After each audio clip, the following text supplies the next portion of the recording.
So I've started painting these up, in progress. I've got a couple of clamps on here just to stop the things falling off the bench. I'm not saying it's happened, but it might have happened. This first one fell off the back. I can only do 4 at a time so long fit on top of this bench, so that's what I had to do for now. But yeah, hopefully I don't make too much of a mess. Okay, first coat is on. So these first ones actually pretty much touch dry already. I've almost done a coat, but I'll wait a bit longer. And yeah, time to go and wash the brush up. But the first coat's just to try and cover the wood. It's not very thick at all. It's just there to try and cover the wood because it soaks up a bit of the moisture from the paint and it dries really quickly. After this I'll do thicker coats and try and get the paint a bit smoother. I mean, you can see here it's still very uneven, rough. It's supposed to be a gloss, so you know, it's nowhere near that right now. So I'm just looking in my hallway here, thinking I've done on the walls okay, but the light is coming from over here. And I just see the tape in there. I think there's a bit more than the sanding will recover. There's a bit of a dip just there. So I'm going to have to redo this wall again, do another coat on it. So I thought I might as well video me doing it. Right, so it's not too bad, but there's some, like, this is probably the worst bit just here. But I'm going to do another coat of plaster along the whole thing. I've only done 2 coats I think, so I normally do 3. So I'll do another one. So I'm just looking in my hallway here, thinking I've done on the walls okay, but the light is coming from over here. And I just see the tape in there. I think there's a bit more than the sanding will recover. There's a bit of a dip just there. So I'm going to have to redo this wall again, do another coat on it. So I thought I might as well video me doing it. Right, so it's not too bad, but there's some, like, this is probably the worst bit just here. But I'm going to do another coat of plaster along the whole thing. I've only done 2 coats I think, so I normally do 3. So I'll do another one.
we'll have to do.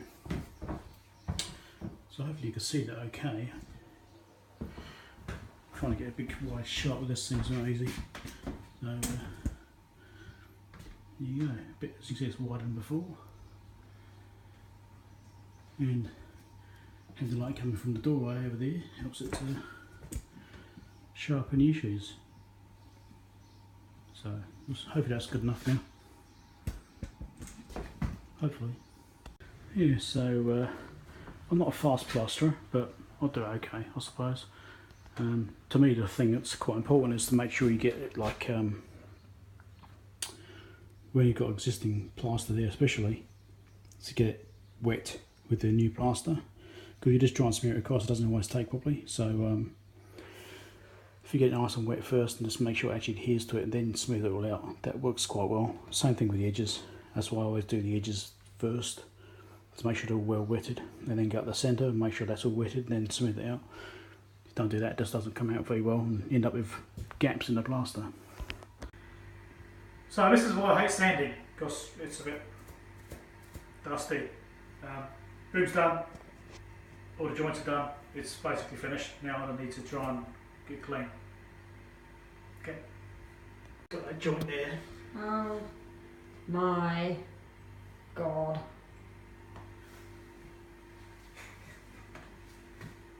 Ah. Oh my god! Right, hi everyone. Put that oven. First coat of paint is on the ceiling. It's a bit patchy, but you know, you can't expect that. This is straight plaster. I don't actually bother using undercoats because I just think it's a waste of time generally. So you've got a patch just there. You know, we're going to do 2, maybe 3 coats on this ceiling probably, and you know, so the first one's on. I'm going to do the ceiling first, then we're going to do the walls, and I'll be able to put all the coving up, scotia, whatever bloody call it, depends what country you're in I suppose, but yeah, put all that up, and then I've got to put the door frames back on, all the surrounds, and then I'll be able to do the skirting boards. I've already pre-painted all the coving. I've sanded back all the surrounds for the doors because I've already pulled them off and I stripped the walls out. So I've sanded those all back to get the rough spots off and fix any cracks in them, that sort of thing, glued them back together. And so I'll probably paint those tomorrow. But yeah, it's coming along. I fixed a few things in this wall, which this wall was perfect, but when we pulled all the ceiling down, some sheets came down, hit the wall and scratched it and put some little holes in it and things like that. There's a big hole went in right there. One of the things I have to do, on this pit here with a step, you probably can't really see it actually, but you know, there's a step there, right? That used to creak like crazy, so I pulled it out, lifted the lino up and had a look, and it's been badly made. There's like a separate board just along the edge there, the same width as this.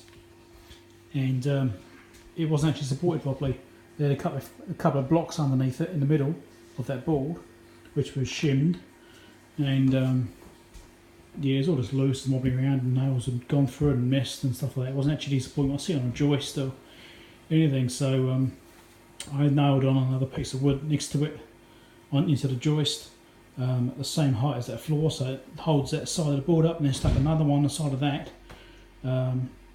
So that's made sure that it's basically supported 3/4 of the way across with 2 bits of 4x2, which also shimmed underneath to help hold them up so they don't drop at all. It doesn't pull the nails out or anything like that. And now it doesn't creak anymore.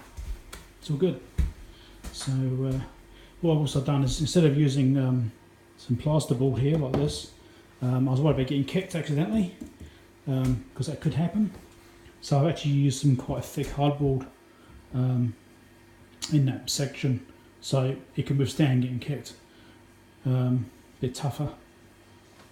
It's slightly thinner than the plasterboard, so I had to sort of blend it in a bit on each side and try and hopefully you won't be noticeable. Also to do the same thing on this one here. Though this one was less of an issue, but the top edge of this lent in, so it's actually about 10mm in at the top. So I've shimmed all that out to get it vertical, and you actually, well, it might be before that. There you go. That's the. You can see that mark on the carpet there. That's how far out it was. So I was actually, luckily the carpet was long enough, so I was still underneath the strip. So I was able to just do that. And so again, it's blended in. But this is actually, I've able to use a slightly thicker board than this one, because my piece I had was long enough. I didn't have a long enough piece for the other step, so I had to use a slightly thinner board. But again, I've had to blend that in. And yeah, I had to do some replastering a little bit here. This one just here, when I sanded it, I just caught the paper, it wasn't quite thick enough. So I had to stick another cut of plaster over the top of that to do that. So tomorrow I should be able to sand that back. I mean, it's already pretty dry anyway. I could probably sand it now, but I'll wait another day. I'll sand it tomorrow. So maybe tomorrow I'll start painting the walls. We'll see how we go, but it's coming along. My wife actually did that first section there, and she had a message or something come through on her phone, so she went off and did that, and I took over doing the roller. And she came back to carry on, and I said, "That's okay, I can carry on. I can do it faster. I could do it faster than she could." So her response to that was, "Being fast isn't necessarily better." I'm not quite sure what she meant by that. Anyway, I guess I'll never know.